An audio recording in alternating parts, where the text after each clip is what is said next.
Break બાદ હવે આગળ વાત કરીએ તો પાવાગઢ ખાતે સ્થાનિક રહીશો દ્વારા ચાંપાનેર ગ્રામ પંચાયતના પડતર પ્રશ્નોનું નિરાકરણ ના હોવાથી ગ્રામજનોએ ચૂંટણી બહિષ્કારની ચીમકી ઉચ્ચારવામાં આવી છે। પડતર માંગણીઓને લઈને સ્થાનિક ચૂંટણીનો બહિષ્કાર કરવામાં આવ્યો છે।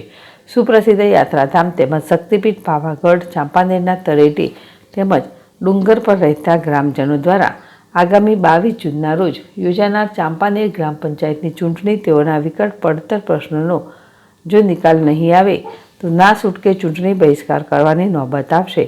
આ પ્રકારનું અલ્ટિમેટમ આપતું આવેદનપત્ર હાલોલના પ્રાંત અધિકારી તેમજ હાલોલના ધારાસભ્યને પાઠવી તેઓની માંગણીઓ આવેદનપત્રના માધ્યમથી રજૂ કરી તેઓની માંગણીઓ સ્વીકારવા તેમજ તેઓના પ્રશ્નોનું નિરાકરણ લાવવા અનુરોધ કરવામાં આવ્યો હતો।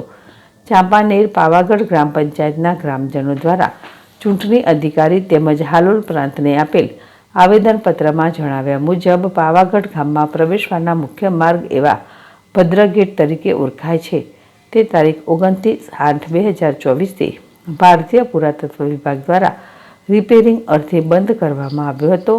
જે માર્ગ સ્થાનિક લોકોને તેમજ યાત્રાળુઓની અવરજવર અર્થે ખુલ્લો કરવા અંગે વારંવારની રજૂઆતો કરવા છતાં નિરાકરણ ન આવવાથી સ્થાનિક સ્વરાજ્યની ચૂંટણીનો બહિષ્કાર કરવાની ચીમકી ઉચ્ચારી। કિરણ ગોહિલ, જેડેશ ટીવી, પંચમહાલ।